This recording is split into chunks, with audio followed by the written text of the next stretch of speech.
be out there, you know, actually doing something for the community is an important factor. But of course, you know, with all factors, police do have a lot of, you know, extracurricular activities. So this just falls under that as well. Yeah, for me, I feel, just like Anna said in Hemeros, I feel like she needs to be fined. There needs to be some sort of consequence, because you see people hanging out at the lake every day. You see people smoking weed at the lake, and it's like, not everybody can take that smell. That can hurt their lungs. Like, you never know the people walking around with children, but no one ever seems to call the police on them, especially if they are of white descent, Caucasian. And so that was a big thing for me. It's like you see people at the lake spitting fire, like just doing crazy stuff, and it's no one ever says anything. But once it's a barbecue and you see a huge group of African American people, you feel threatened. And I feel that's where a lot of people aren't under, like, that's where she was coming from. I don't know. I haven't heard her say anything, but she felt threatened. And then it was a lot of what she does, because she just seemed like a random lady. No one has ever heard of her. And it went to me that she's a professor at Stanford. At Stanford? Yeah, at Stanford University. Oh my God, another Ivy League school with that kind of an incident. It makes me think back to, like, you know, was it Yale? Where an African American student had the police called on her by a white student because the white student felt threatened that she was just sleeping there. And like, wasn't there the incident at, like, some other Ivy League school? Was it Harvard? Where, like, some professor openly said the N-word when he wasn't of color. That kind of calls to attention how these Ivy League schools that we hold to be so elite and professional, what they have in certain skills of, like, sucking up to teachers and, like, getting good grades, they lack in other places, like diversity and, you know, being culturally aware of one another. And on that note, go watch Dear White People Season 2. It's very grand. But no, still, just on police being called to waste time all the time, that happens. I mean, police are called on people of color just for going into their own homes. That's ridiculous. Being called to police for shopping at certain stores. So, I mean, this is nothing new. Police have been always a tool used to harass or withstand other pressures within, I guess, Americans' culture, if you want to say. Yeah, it really sucks, I gotta say. I kind of low-key want to say, hey, white people, just chill. Just, like, don't, like, call the police randomly on people of color. Just don't do that, okay? We cannot do that. Well, I think that if you attach some type of fine to these random phone calls that have no merit, then less people will be doing it. Because I'm a homeowner, and if my burglar alarm goes off accidentally and the police comes, the city fines me for that. Even though I was able to argue, how do you know that the alarm didn't deter the burglar and they ran off, or they heard the sirens and left and I didn't have to pay the fine? But the fact that they want to charge you for your alarm system going off if there's no crime taking place is enough to say, well, how about these people who are making these allegations that have no merit? Shouldn't they be fined? I mean, I'm one of those people. I think that even police officers that, you know, fire their weapon when it wasn't necessary, they should be fined, because a doctor gets fined a malpractice suit if he does something wrong to a patient. So when are we going to start charging people to where they have to physically pay for their mistake? I think, you know, what do you guys think about that?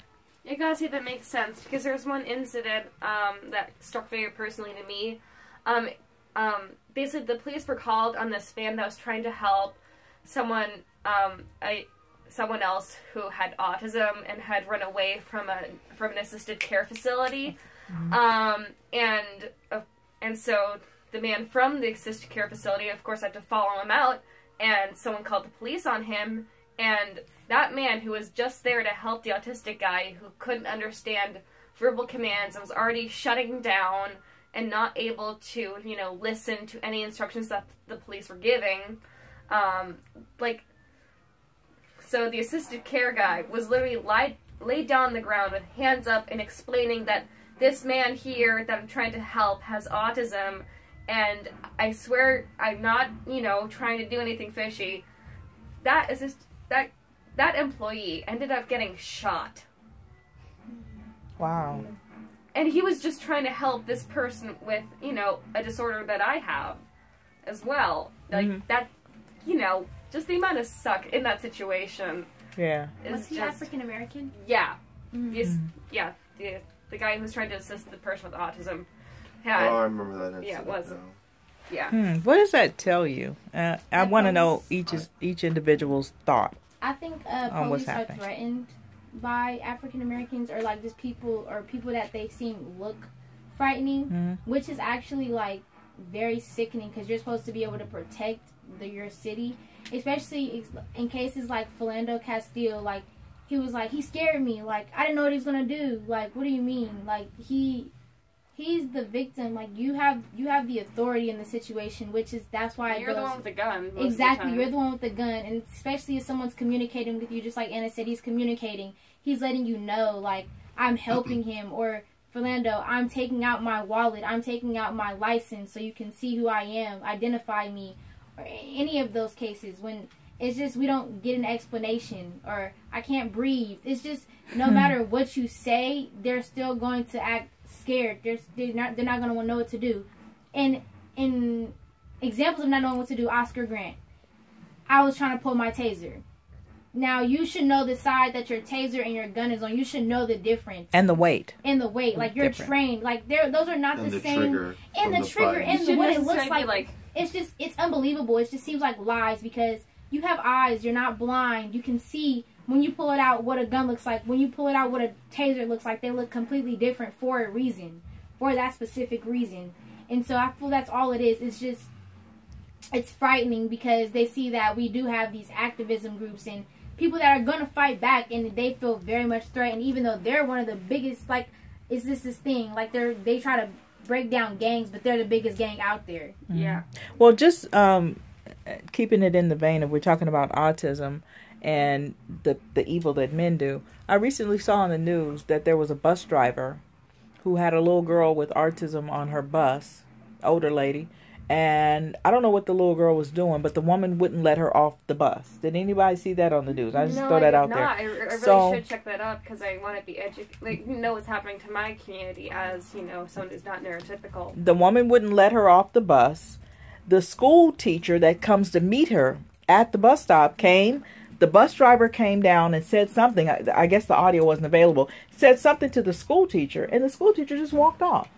So they cut back to the camera with the bus driver, and the bus driver is holding the girl up by her hands and dropped her. The girl is screaming. You could hear her screaming on the bus. She was screaming when the school teacher walked up. And the horror in this is that, A, that the bus driver would even do something like that. B, that a school teacher, a school official came to meet her. And I don't know what you could say to me to make me walk away and leave the child on the bus with a bus driver who's not an educator. But she actually just left, turned around, and walked off. Oh my God. Horror. There are so... And I'm at a point where I'm wondering, what's in the Kool-Aid? What's going on in this country? I think many a times it all goes back to, you know, hate crimes aren't something that's enforced. You know, everything that we've talked about, whether you're calling the police to use them against someone, or police themselves feeling entitled, or, you know, people feel entitled to, you know, want to be a bully in real life and take it to an extremes they want to take it to. Hate crimes are not something that get as much attention or, you know, discipline as it should. Okay, here's a question. Is it that people are more vicious nowadays, or are they being caught on tape? They're being caught on tape is what I think. Caught on tape. And a little bit back to autism, I kind of want to elaborate a little bit of what the experience is like. So the definition for autism is kind of difficult to compile, because it's a spectrum, not just within person to person, but also within a person day to day. It's often accompanied with anxiety and depression. It's marked with certain sensory sensitivities, like loud noises and bright lights drive me crazy. At rallies, I have to put my big headphones on. If you saw me, you probably saw me with those headphones on. And then a lot of it's, as an autistic, like in certain situations, we can become really overwhelmed and go into sensory overload. And then out of that comes shutdowns and meltdowns. Meltdowns is basically overwhelming emotion of, like, being so confused, not being able to process everything that's going on at once. And that's what it sounded like, the little girl screaming out. Yeah, it sounds like she was just down, completely overwhelmed. And but so the horror was this woman didn't care. That's the horror. So if you guys have time, check that out. I know you guys got to move on to the next subject. We'll talk more about autism. We'll talk about that on a whole show. Yeah, because it's very important. Christina Davis, mother and wife of 7. She was in Florida, Jacksonville, to visit family, and she was getting harassed in the fiery car crash. Came and passed her away, and some pre-story that he was 19, she was 18 when they met. They dated for 10 years before getting married and moving to Oakland. Davis had 2 children of her own, and they had 7 together. Although, of course, now she's passed away, and now we're left with the family having to, I guess the question is, how does one come together from that with, a group of 7 and a single father? Mm-hmm. Well, I can only imagine what such a terrible loss it is. Here I have an image from their GoFundMe page on YouTube. We can show it. Those are the 6 of the 7 children, is what I'm guessing. Good. And I can only imagine the pain that they're going through right now, losing a parent. I mean, like, a parent, of what I've seen, is the foundation of who you are and who you strive to be, and the loss of that is absolutely tragic. And I can only hope that they'll be able to recover to some sort of normalcy after this. Somehow. I honestly don't know, because I've never been through this kind of a thing, and I can only imagine the pain that they're going through right now. Mm-hmm. Unfortunately, along with her passing away, her sister and her boyfriend and 9-year-old nephew were also killed in the car crash with her. And just like Anna was saying, I couldn't imagine this ever happening. And she has children from 5 to 15, which is a big time where children really need their parents.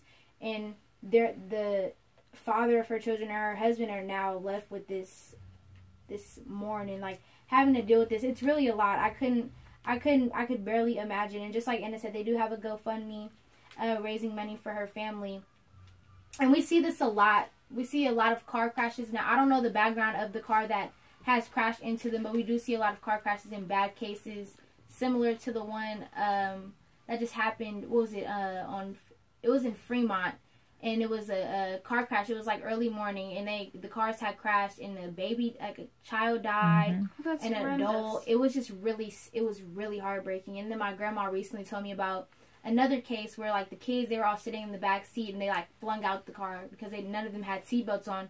And I'm not saying that this is the case here, but that's a lot of awareness, is when kids do sit in the back seat, when it's many of you to still have seatbelts, to still have car seats, because that is a habit of being with a whole bunch of kids. You're just riled up. You're not really focused on safety being first. Because I know for me, when I was younger, unfortunately, me and my cousins did do that. It's too many of us. We can't even all fit, but there's a way. There's a will, there's a way. Yeah. Even if you're uncomfortable, you rather live another day than be, I don't want to do it because I feel I'm trying. My 2nd grade teacher, when one of my classmates bragged about driving all the way down to LA without a seatbelt on, she actually did this demo where she put a piece of it's a weird one because it was 2nd grade. She put a piece of bubble wrap on her hand, and then knocked her other hand into it, and the bubble wrap flew across the room. Said that's what could happen to you. You could ricochet right through the windshield. I think that for how car crashes are coming up more and more often. Honestly, I do see people on their phones when they're driving, of all ages, of just all intersectionalities, and I don't understand at all, because it's when iPhones started to come out more and started to become more popular and everything else, there was commercials and ads and everything else for, don't be on your phone while you're driving. But then, of course, they stopped the commercials, and then now I just see everyone on their phone when they're driving. And I skate. I skate a lot. I skate every day. So I just, because, I have to curb around and everything else, I'm just oh, well, never know. In other unfortunate events, we do have a school shooting, a high school shooting in Santa Fe, Texas. There were 10 people killed and 10 others wounded. This 20. Friday, 20 impacted, like, very directly. Yeah, that's here on CNN. It said 10 people were killed and 10 others wounded this morning. The suspect his name is Demetrius Pagortis. Demetrius Pargotis. Yeah, he is now in custody, and it's just at this point it's kind of it's not normal, but at this time it's just like it keeps happening. It's numb. It's numb, yes. They said that he used a shotgun and a .38 revolver owned by his father. And that he used that, which, I mean, again, goes to show that, you know, it's not only necessarily that there's such an abundance of guns that, you know, it can be a revolver or it can be... What I'm wondering is, isn't there a safety protocol for storing firearms if we don't, start, cracking down on the unnecessary amount of firearms we have? I'm just thinking, isn't it, illegal to keep bullets and guns in the same place? Is there a law for that? It depends on what state. And sometimes from city to city. Yeah. It changes. In Florida, they have the stand your ground. You can carry a gun. Just like poor Trayvon Martin got shot by somebody who thought or decided that he needed to die. So it just varies from state to state. I think California might have a little stricter laws than most. Here, assault rifles for recreational, non-military use are completely banned. Mm-hmm. After what happened in San Bernardino, I think maybe that might have influenced some of it. So now I'm seeing he was a student at the school, and just like we say, not to put labels on people about who they are, what they look like, or what they dress like, but you have to be aware of your surroundings. And if somebody looks just, they don't look there, they're not very there, they don't interact with anybody, then maybe that should worry you. Because here's a quote from a classmate that someone told CNN. The alleged shooter was really quiet, and he wore like a trench coat almost every day. And so it's kind of we're common sense. We all watch TV. We all see, we see a show. You see the suspect. He looks kind of sus. He's wearing a certain type of clothing. It's kind of let it click, put it together. And now I feel, especially with this, a lot of people try to shadow that and we don't want to put labels on people. Don't put labels on people. You're accusing them of something that they didn't do. But you also have to be aware. You maybe just bring it up. Maybe this kid we need to have a talk, or somebody needs to have a talk with him. Or maybe he was struggling socially and then just went too far. Yeah, somehow. You never know what a talk can do to someone. Definitely, the importance of counseling. Counseling, I feel could have done something to prevent this, if not mitigate how bad it is. Yeah, and there was a incident that happened about 10 years ago with two guys. They were called the Trench Coat Mafia, and they came into a school and shot up the school. They wore trench coats, and they were wearing big, long trench coats in the burning heat. I mean, not to say if you wear a coat in the heat, something's wrong, but normally...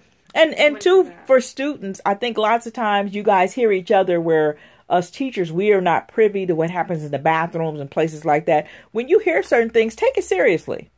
Take it seriously and report. It's not about snitching. It's about saving lives at this point, because people are no longer just fist fighting anymore or doing it. Yes. They are taking each other out. So when you hear something suspicious or you see somebody and they look depressed or what have you, if you can't encourage them to go and talk to one of our wellness directors here at the school, then send a little email to one of our deans or our wellness directors saying, hey, student check-in. What are their room numbers, just so that, students who are listening in know? I would send it to Katie Zog or Christine Chance. Okay.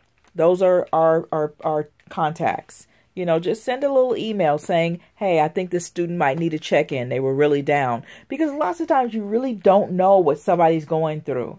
And the thing with bullying in this country has become horrific to where a lot of people are taking action. I mean, I don't know what this kid's issue was here in Texas. I don't know what happened at the other school. But I do know that a lot of times when you push people up against the wall, they eventually bounce back. And when they bounce off that wall, it's not nice. Mm-hmm. So you guys also have to be on the lookout and be aware of what's happening around you. Okay? On a happier note, we're going to talk about the royal wedding. Oh, royal wedding. Yes. Harry. Yes, Prince Harry. Prince Harry. And Meghan Markle. And if you guys don't know, it was this big controversy, not even controversy, it was very big news that Meghan Markle, she is of African-American descent. Her mom is African-American, her father is Caucasian. And it was just this big thing. Like, we got black people in the royal house. What do you call royal it? family. The royal family. So now we got, Black Panther and the royal Yes. family, and we had Obama. Like, I don't know what I'm saying. You guys can completely bulldoze what I'm saying. I'm very happy, very, very, very, very, very happy and blessed to see this. To see some melanin in the royal family. Oh, I couldn't be. That's consented. I couldn't be more happier. And I say consented because we all know. But with I this, think it's a big step. It's a big step forward to make a difference. And she's great. Like, if you see, like, because I had a hotel the other weekend, and I ended up watching a docu because the only thing the TV show was good on, and I ended up like adoring her. And if you see what she does, she's really just such a she's great. She's great at what she does. And so, just to give you guys a little insight of who just might be there, we obviously have the Beckhams, Victoria and David Beckham, the rest of the Spice Girls. Oh, it's not like I tried to do them, but the Spice Girls, we know they're from London. We have Elton John, David Furnish. We have George Clooney and his wife, of course, and Ellie Goulding. She's a singer, and then and then a model and actress, Cressida Bonas. And what about Oprah? She used to date Harry. I don't know about Oprah. I'm going to actually search that up. Just curious. There was a lot of controversy as to whether the Obamas was coming and the fact that Trump was not invited. Yeah, it was a Trump lot. They was said, not invited. Yeah, Michelle, I don't know if it was Michelle or Obama, but they had basically said that they would decide not to go because of the controversy that it had caused with the current president, not being invited to the royal weddings. Which, I think it shows a lot of class because what they're trying to say is we don't want to become the main feature of this wedding. Exactly. So I think it shows a lot of class on their part. They could have went and snubbed Trump, like, haha, we got invited and you didn't, which means we're still relevant and you're not. Exactly. But they always take the higher ground, the Obamas. Yes. So hats off to them. What about any other entertainment? What movies has Megan been in? I don't really know. She's been in Suits, Horrible Bosses, Remember Me, When Sparks Fly, and A Lot Like Love. Okay. And I gotta say, like, she sounds really awesome. I mean, she will begin the bridal procession. Bridal procession alone in a bold feminist statement, according to CNN. And she, in addition to being a former actress, is a humanitarian activist. Oh, Princess Diana. So there's going to be some comparisons, I bet you, between her and Princess Diana. Do you think that she would compare and be able to hold up? Well, yes, because she has been in entertainment, so I think she knows how to handle entertainment, paparazzi, all that just a tiny bit better, because we do know how Princess Diana did pass with the car crash, with trying to escape from paparazzi, unfortunately. It would be overwhelming for anyone to have that amount of constant media attention and no privacy. Yeah, and we do know this is Prince Harry's mom, Princess Diana, and so I feel he does a little of protectiveness, just making sure, just like his brother is, just having to really reconsider everything. And 1 second, I got you. And just a quick note back to what Mr. Laura said. They're saying that Oprah might be, but it's not 100%. Oprah will be attending the wedding with Meghan's mom, but we do not know 100%. I wonder, does she know her mother, or are they just hooking up for the wedding? Her mother is actually a yoga instructor. Meghan's a very, very good at, when I say she's good at her job, when she goes to travel all the different parts of, like, London, UK, or wherever the wind may take her, she always goes out and she shakes every single, like, individual's hands, and she's very, very compassionate to many people. Let's say that she's very good at that. So, and you said her mom is what? Her mom is a social worker and a yoga instructor, and I do believe her father is a cinematographer, and he was nominated for a Primetime Emmy Award for Outstanding Lighting Direction. Now, there's been a lot of controversy around her dad. What's that about? So, I don't know much about her dad, but her family, her dad's side of the family, they basically were not invited to the wedding. Ooh. It was immediate family that was not invited. And since they weren't invited, they still decided to take a plane to London with all their stuff. The cousin, the cousin's wife, the uncle wife, the whole shebang. So they're going to Bogart? That's what they plan to do. That's what they think. They think they're going to go in there because we're family. Now, I'm not trying to start nothing. But a lot of people were saying that it was going to be the other side of the family trying to do this. But now look what's happening. You're getting kind of... So which side of the family is the one that's coming? We haven't heard nothing, but Megan's mom's side of the family has been no drama, nothing said about them. But this is Megan's dad's side of the family, who all this drama has been brought up with them. I seen the video; they looked very angry walking into the airport, all their bags. And I'm just thinking to myself, how do you guys plan on getting into this wedding? Because it's going to be a lot of security. You can't just bust in out of spite. Exactly. At all. And so I don't know how that's going to go. Anything about the gown? Who made the gown? You guys got any of those integral details? Was it Oscar de la Renta? You know, who made the gown? Was it Tom Ford? Was it Vera Wang? I mean, I'm sure she had something fabulous made for herself. And what do you think about bridesmaids? I mean, that would be a hard choice. Well, it says here that she chose her close friend Stella McCartney to design her wedding dress. Oh, that's beautiful. So she chose a close friend? Oh, yes. Oh my god. Oh. And also, and also Caroline Castigliano. She's a British bridal designer, so I guess like they're like working together to bring this dress to life. There are no pictures yet of the dress. Oh yeah, we probably won't see it until day of. And it says also her dress will be teamed with the tiara from the collection of Diana, Princess of Wales, according to the designer. Nice. And they're just talking very highly about her dress. Now, as far as bridesmaid dresses go, it's really just going to be like her close immediate people, like Princess Charlotte, Ivy Maloney, or like Florence Van, who's a goddaughter of Prince Harry. Okay, so it's really his people that's more involved in the wedding. And the big surprise that was announced today was Prince Philip is going to walk her down the aisle, not her dad. What do you guys think about that? I think it's charming. I think it's sad, but I think it's charming. I also don't want to dig too deeply in there because if Meghan has some sort of conflict with her father, I want to respect that from a distance because I know personally with my dad I have some between my dad and the rest of my family there's kind of a bit of a divide because of things that just happened and just respecting that boundary that she's put up is and like not digging into it unless she says like I'm okay with expressing this. I think we should grant her some respect of privacy in this realm. I think eventually she's going to talk about it because it's a hot topic. And the thing that when you're dealing with the press, it's better for you to tell your story than let somebody else make up a story. So as journalists, we can talk about respecting her privacy all we want, but we do have the power to tell the truth. Yes. Whereas most people, National Enquirer and all those, not to snub these people, but they make up stories. Yes. They claim that like Queen Elizabeth was dead like 6 or 7 times. That's what I'm talking about. Absolutely. 6 or 7 times. Get more creative.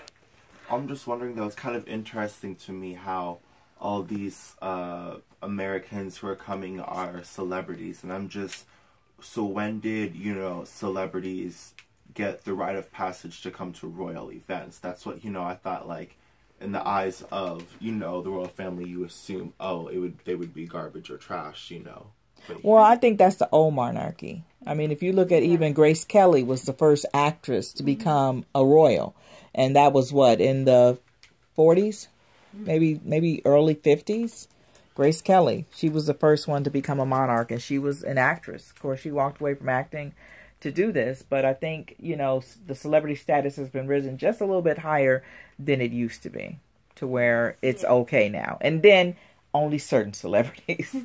Well, I think now that, like you guys were just saying about her dad not walking her down the aisle and the family showing up so abruptly, I think it is a little bit of drama that she's trying to avoid because this is a day that a woman wants to be happy, cherished, and doesn't want to be stressed. It's stress-free and just be joyous about this day. It's nothing to stress over. And I think that's what we should all leave into this weekend with stress-free, Yes, of course. joyous. Take care of yourselves. Yes, Take a please. bath or Joyous, something. joyous, blessed day. Or as you always say, a self-care day. Yes, self-care day. I love that, self-care day. Thank you. I'm Lottie Paz.